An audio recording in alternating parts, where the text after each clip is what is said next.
प्राचीन काल की बात है। तक्षशिला नगरी में धौम्य नाम के ऋषि रहा करते थे।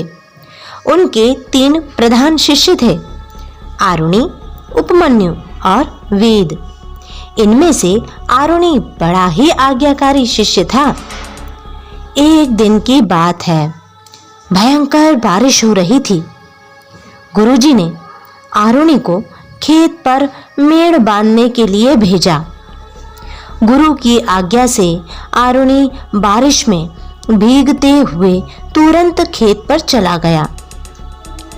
वहां पर उसने देखा कि खेत की मेड़ एक स्थान पर टूट गई है और पानी बड़े जोर से बाहर जा रहा है।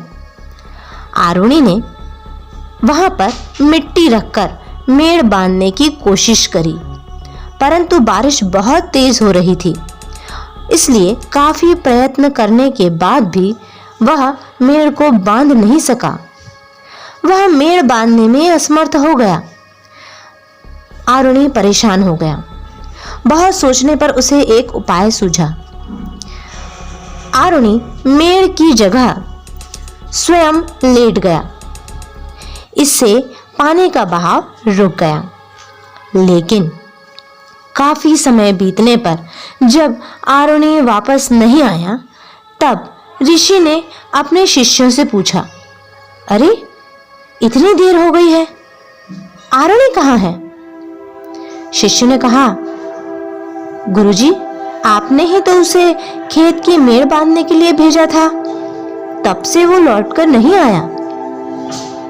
गुरुजी ने शिष्यों से कहा, क्या अभी तक लौटकर नहीं आया? मगर बहुत देर हो गई है आरुणि को गए हुए। गुरुजी चिंतित हो गए। उन्होंने शिष्य से कहा, चलो हम लोग खेत पर चलकर देखते हैं, जल्दी चलो। और सारे शिष्य गुरुजी के पीछे पीछे खेत पर जाने लगे। जब वे लोग खेत पर पहुंचे तो उन्होंने देखा आरुणि मेड़ के स्थान पर स्वयं लेटा हुआ है। गुरुजी को आरुणि को देखकर आश्चर्य हुआ। बाकी सारे शिष्य भी आरुणि को आश्चर्य से देख रहे थे कि आरुणि यहाँ पर क्यों लेटा हुआ है। गुरुजी के पूछने पर आरुणि ने बताया, आचार्य, खेत से जल बहा जा रहा था। मैंने इस मेड़ को बहुत बांधने की कोशिश करी, मगर पानी रुक ही नहीं रहा था। जब मैं उसे किसी भी प्रकार रोक नहीं सका, तो फिर मैं स्वयं ही मेड़ टूटी हुई थी उस स्थान पर लेट गया। गुरुजी ने आरुणि को उठाकर अपने हृदय से लगा लिया और कहा, बेटा आरुणि, तुमने मेरी आज्ञा का पालन किया है, इसलिए तुम्हारा कल्याण होगा।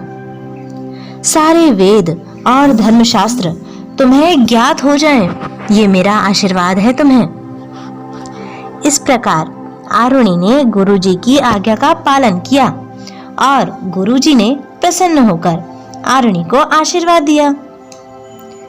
तो दोस्तों, बताओ कि इस कहानी से हमें क्या सीख मिलती है? यही कि हमें भी अपने जीवन में आरुणि के गुणों को अपनाना चाहिए। हमें हमेशा अपने से बड़ों की आज्ञा का पालन करना चाहिए, क्योंकि अगर हम बड़ों की आज्ञा का पालन करते हैं तो हमें उनसे हमेशा कुछ ना कुछ सीखने को अच्छा उपयोगी ही वरदान मिलता है। अगर आपको वीडियो पसंद आया हो तो हमारे वीडियो को लाइक करें, शेयर करें और अगर आप हमारे चैनल पर नए हैं तो हमारे चैनल को सब्सक्राइब जरूर करें।